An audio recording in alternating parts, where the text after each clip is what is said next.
And now to this story. It was a story that dominated our news yesterday after blocking Johannesburg's M1 highway yesterday during peak traffic.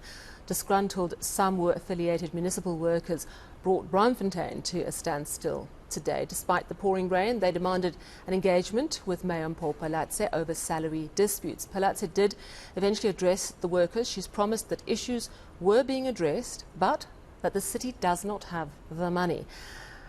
But the workers are not buying that line. ANC's Pulele Chwiti-Jones has been following the story all day. Let's speak to him now. Pule, so the rain, and normally rain does dampen most protests, didn't stop the workers today. They were determined. They were determined and focused. In fact, they were out in their numbers this morning. There was a bit of streets that were blocked within the city centre as well, and in Braamfontein, like you rightfully said. But this time around, we did see the mayor coming out in the rain to address them because it's what they demanded. We were all just standing there in the rain waiting for the mayor to come.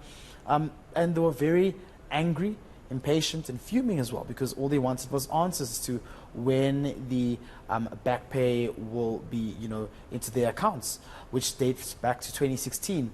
And as far as we are concerned right now, we now understand that there was a meeting that took place between members of the South African Municipal Workers Union, the leaders rather, and the city of Johannesburg, including the executive mayor, to discuss these issues.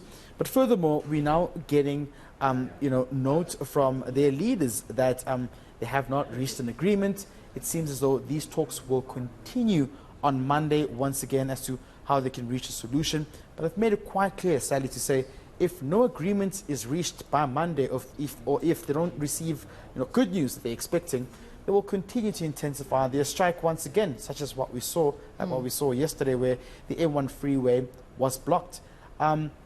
We get a sense that the city told the leaders that the metro is currently under dire financial stress, and therefore they cannot transact the entire outstanding amount, despite there being a politically facilitated agreement in 2016 that speaks to wage disparities.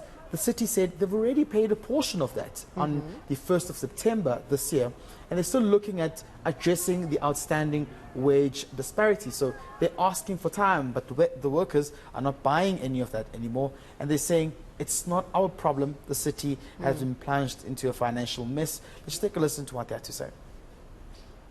We don't know their finances. You see, when you go to a bank, I'm just making an example, wanting to acquire a car or a house, you show them the financials and they can then say you can afford or not. Now, the city can't just stand up and say, for the record, they have not said to us that they are bankrupt. They have not said things that we hear on social media, on Twitter, that they mudsling about as politicians. They don't concern us. Ours is the bread and butter issues of the workers.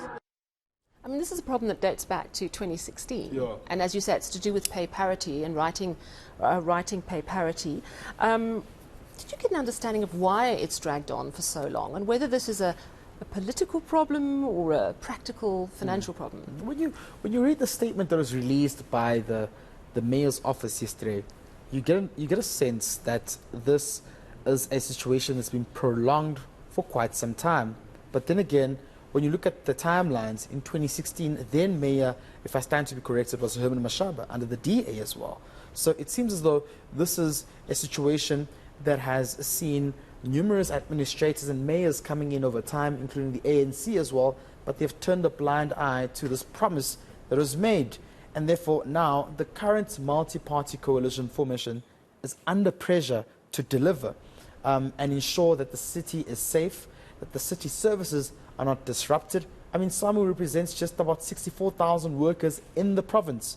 These are workers who work in the Johannesburg Metro Police Department, Joburg Parks and Zoo, Joburg Water, Joburg Electricity, JRA, JDA, the list goes on. It's essential workers who are needed.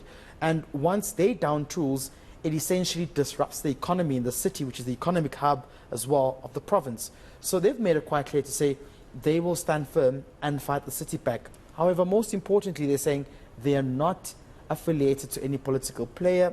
This is for the workers and not for the ANC. Let's just take a listen to what they have to say. Maybe the biggest mistake that this administration will make is to marry us with any political organization. Why would we work with ANC when not all our members are ANC members? We work with our members as a union. We don't work with any political formation, and we have said this, but I must also indicate that we find it very disrespectful. One of their councillors, I think a certain councillor Belinda, I saw on Twitter speaking such nonsensical hogwash.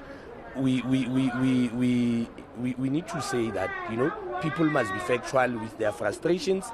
If they want to deal with their frustrations, at least say anything, but don't accuse us of working with anyone. Yeah, and of course those were the rumours flying around in some of the statements that you were talking us about, I saying, just got a Zach, yeah. saying, oh, this is all done to make Palazzi look bad. Yeah. And, you know, there were rumours that motion of no confidence vote would come today, which of course it didn't. But Council did sit, and of course at the heart of the sitting was this R2 billion hole in the finances. Yeah. What came out today from that meeting? Yeah, just remember they wanted to have the R2 billion from the Development Bank Southern Africa approved, which one would think essentially would speak to the city's financial situation. However, it seems as though that item was defeated, according to what we're hearing during council. That item was not successful. I think the multi-party coalition government was against numbers as well to ensure it passes that loan successfully in council, and therefore what this subsequently does is that it takes the multi-party coalition government back to the drawing board. They now need to solicit for new ideas as to how they can pump in more money into the fiscus of the metro. Yeah, and they've got 4 days to sort out a 6-year-old problem with SAMWU workers saying pay parity was promised. It's got to happen. So there's a lot of work, I would imagine. Not a very restful weekend ahead for city councillors. Thank you very much for bringing us up to speed. ENC's Pulele Chwiti Jones just updating us on what's happening with the city of Johannesburg.